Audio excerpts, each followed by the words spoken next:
Hi friends, अगर आप हमारे वीडियो को सबसे पहले देखना चाहते हैं तो अभी हमारे चैनल को सब्सक्राइब करें और बेल आइकन दबाएं। बीजेपी नेताओं के कथित ऑडियो में खुलासा। बंगाल में सीबीआई जांच करने नहीं, ममता के अधिकारियों को डराने गई थी। केंद्र सरकार और पश्चिम बंगाल की ममता बनर्जी सरकार के बीच जारी घमासान के बीच एक ऑडियो सोशल मीडिया पर वायरल हो रहा है। यह ऑडियो बीजेपी के दो वरिष्ठ नेताओं कैलाश विजयवर्गीय और मुकुल राय के बीच हुई बातचीत का बताया जा रहा है, जिसमें सीबीआई के जरिए अधिकारियों को डराने की बात कही जा रही है। इस ऑडियो क्लिप को पहली बार अक्टूबर 2018 में बंगाली अखबार आनंद बाजार पत्रिका ने प्रकाशित किया था, जिसमें मुकुल राय कैलाश विजयवर्गीय से कहते हैं कि 4 आईपीएस हैं, उन पे सीबीआई को थोड़ा नजर डालना होगा। सीबीआई वर्सेस ममता पर बोले ओम थानवी, चुनाव नजदीक आएंगे, सीबीआई के छापे बढ़ते जाएंगे, जो बीजेपी में आ जाएगा वही महफूज रहेगा। ममता सरकार बनाम मोदी सरकार मामले में आज सुप्रीम कोर्ट की सुनवाई के बाद सबने अलग अलग तरीके से जीत मान ली, मगर बीजेपी और ममता बनर्जी दोनों ने अपने अपने तरफ का सच बयां किया।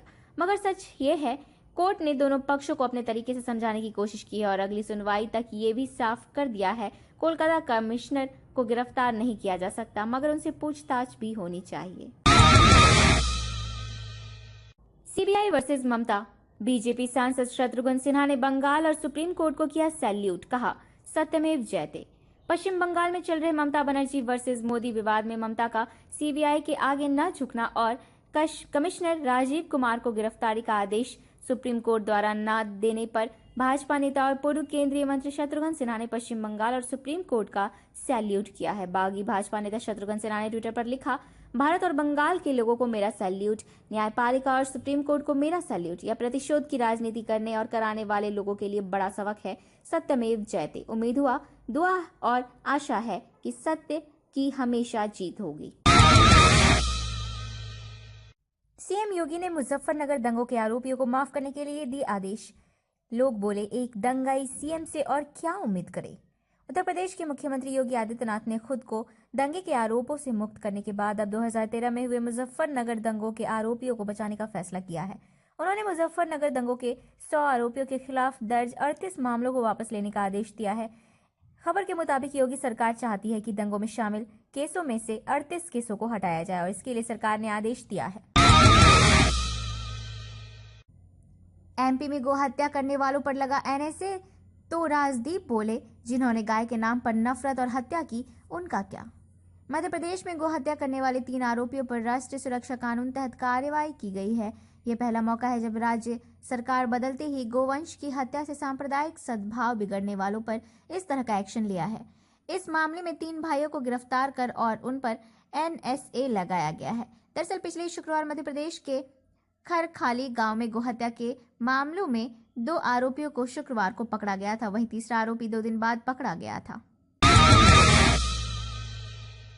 गुजरात दंगों के लिए मोदी के इस्तीफे की मांग करने वाली स्मृति ईरानी अब पीएम मोदी के जाने पर राजनीति छोड़ने की बात कर रही है। केंद्रीय मंत्री स्मृति ईरानी ने प्रधानमंत्री मोदी को करिश्माई नेता बताते हुए इस बात का ऐलान कर दिया है कि जिस दिन पीएम मोदी राजनीति से संन्यास लेंगे, वह भी उसी दिन से राजनीति छोड़ देंगी। ईरानी ने यह बात रविवार को महाराष्ट्र के पुणे में आयोजित वर्ड्स काउंट फेस्टिवल में एक सवाल के जवाब में कही। दरअसल कार्यक्रम में उनसे पूछा गया कि क्या वह प्रधान सेवक बनने की रेस में है। इसके जवाब में उन्होंने कहा कि कभी नहीं। गोरखपुर में दिमागी बुखार से सैकड़ों बच्चे मर रहे हैं और योगी बाबा बंगाल का जादू सीखने गए हैं। संजय सिंह। योगी सरकार स्वास्थ्य मामले में कितनी चुस्त दुरुस्त है, इसका पता चला अगस्त के महीने में, जहां सीएम योगी के गृह जनपद गोरखपुर में के बीआरडी हॉस्पिटल में एक दिन के अंदर 60 से ज्यादा बच्चों की ऑक्सीजन की कमी के चलते दम तोड़ दिया। मगर इसके बाद भी वहां मौत का सिलसिला जारी है, जिस पर अब आम आदमी पार्टी के सांसद ने गोदी मीडिया और सरकार पर तंज कसा है। पत्रकार बोले, जिस बंगाल में दुर्गा पूजा और मुहर्रम धूमधाम से मनाया जाता है, वहां झूठ बोलकर नफरत फैला रहे हैं योगी। 3 फरवरी को जब ममता बनर्जी सरकार ने बंगाल में उनके हेलीकॉप्टर को लैंड करने की इजाजत नहीं दी, तो उन्होंने ममता बनर्जी पर लोकतंत्र की हत्या करने का आरोप लगाया। पर हिंदू मुस्लिम में यूं जहर बोकर वो कौन से लोकतंत्र की हिफाजत में लगे हैं, जरा बताएंगे? क्या उन्हें नहीं मालूम कि बंगाल की दुर्गा पूजा पूरी दुनिया में मशहूर है? फंड की कमी के कारण मोदी सरकार ने रोका सेना को मिलने वाला भत्ता। अभिसार से ने रक्षा मंत्री से पूछा, हाउ इज द जोश। देश की राजनीति में सेना का इस्तेमाल हमेशा से होता आया है, लेकिन उसका स्तर इतना कभी नहीं गिराया गया जितना 2014 में मोदी सरकार के आने के बाद। मोदी सरकार में सेना के हर काम के पीछे नरेंद्र मोदी को श्रेय देने से नहीं चूका गया। जब सेना ने सर्जिकल स्ट्राइक किया तो गोदी मीडिया से लेकर खंभों पर लगे पोस्टर तक में नरेंद्र मोदी को हीरो की तरह पेश किया गया, मानो वही गए थे पाकिस्तान से दो हाथ करने। बंगाल पहुंचते ही योगी ने बोले जहरीले बोल, कहा यहां मुहर्रम के लिए दुर्गा पूजा के कार्यक्रमों को रोका जाता है। कोलकाता के पुरुलिया में जनसभा को संबोधित करने पहुंचे उत्तर प्रदेश के मुख्यमंत्री योगी आदित्यनाथ ने कहा कि ममता बनर्जी प्रदेश के लोगों के साथ धार्मिक आधार पर भेदभाव कर रही है। वो मुहर्रम के जुलूस को होने देती है लेकिन दुर्गा पूजा को रोक देती है। तो क्या योगी यही जहर बोने पश्चिम बंगाल जाना चाहते थे? तो क्या वो इसीलिए इतने बेताब थे? बड़ा खुलासा, राफेल के बाद अब हुआ तेल घोटाला। एस्सार को फायदा तो ओएनजीसी को नुकसान। जब 2014 में रूस के राष्ट्रपति व्लादिमीर पुतिन भारत आए थे तो पीएम मोदी के साथ उनकी मुलाकात को बेहद उत्साहपूर्वक दिखाया गया था, मानो सालों पहले बिछड़े दो दोस्त मिल रहे हैं। लेकिन जो नहीं दिखाया गया वो ये कि रूस की सरकार द्वारा नियंत्रित एक तेल कंपनी भारतीय कंपनियों के साथ अगले 2 वर्षों तक डील साइन करने जा रही थी। सबसे पहले सितंबर 2015 और अक्टूबर 2016 के बीच रशियन तेल कंपनी रोसनेफ्ट ने सार्वजनिक क्षेत्र की तेल कंपनियों की 49.9% हिस्सेदारी को उत्तरी साइबेरिया और भारतीय तेल कंपनियों को बेचा। आरोप यह है कि भारत ने खरीदी गई हिस्सेदारी के लिए जरूरत से ज्यादा पैसा चुकाया, ऐसा रूस और भारतीय तेल और गैस विशेषज्ञों का मानना है। ममता ने अर्नब के चैनल रिपब्लिक टीवी को लगाई लताड़, कहा इस भाजपाई चैनल का काम सिर्फ विपक्षियों का अपमान करना है। पश्चिम बंगाल की मुख्यमंत्री ममता बनर्जी ने बीजेपी सांसद राजीव चंद्रशेखर के स्वामित्व वाले न्यूज चैनल रिपब्लिक टीवी का बायकॉट किया है। उनका कहना है कि रिपब्लिक टीवी बीजेपी का चैनल है, इसीलिए वह रिपब्लिक टीवी के पत्रकारों से बात नहीं करेगी। दरअसल पश्चिम बंगाल में सीबीआई की कार्रवाई के खिलाफ ममता बनर्जी 3 दिनों से धरने पर बैठी हैं। इस दौरान वह मीडिया से बातचीत भी कर रही है, लेकिन अपनी इस बातचीत में उन्होंने रिपब्लिक टीवी को दरकिनार कर दिया है। मुजफ्फरनगर दंगा, योगी सरकार ने आरोपियों को माफ करने के लिए दिए आदेश। पत्रकार बोले, यूपी में दंगाइयों के आए अच्छे दिन। लगता है कि लोकसभा चुनाव से ठीक पहले बीजेपी और योगी आदित्यनाथ ने ये मूड बना लिया है कि वो ये लोकसभा चुनाव हिंदू मुसलमान करके लोगों में जहर भरकर ही जीतेंगे। तभी तो कल पश्चिम बंगाल में ये कहने के बाद कि यहाँ मुहर्रम के लिए दुर्गा पूजा कार्यक्रमों को रोक दिया जाता है, आज सीएम योगी मुजफ्फरनगर में हुए दंगों के आरोपियों के ऊपर दर्ज केस को हटाने की तैयारी में है। मोदी सरकार काले धन की रिपोर्ट नहीं करेगी साझा, बसपा नेता बोले साबित हुआ काला धन भी जुमला था। काला धन वापस लाने का दावा करने वाली केंद्र की मोदी सरकार ने देश और विदेश में मौजूद काला धन की रिपोर्ट सार्वजनिक करने से मना कर दिया है।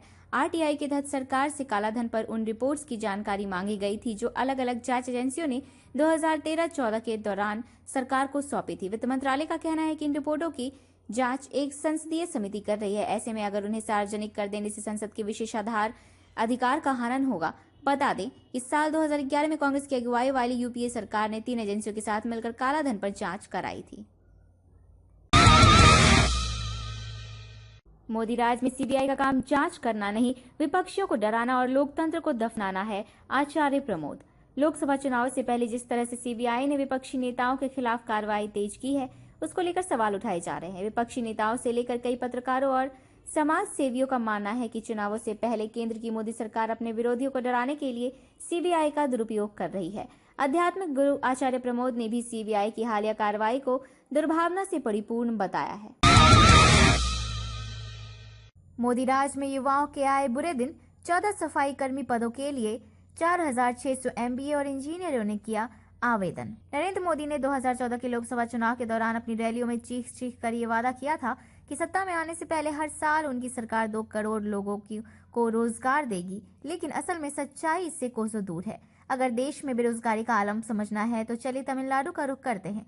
तमिलनाडु विधानसभा सचिवालय में स्वीपर और सफाई कर्मचारियों के लिए कुल 14 पदों के लिए भर्ती निकली है। आपको जानकर बेहद हैरानी होगी कि इन पदों के लिए MTech, BTech, MBA, post graduate और ग्रेजुएट सहित कई बड़ी डिग्री वालों ने आवेदन किया है।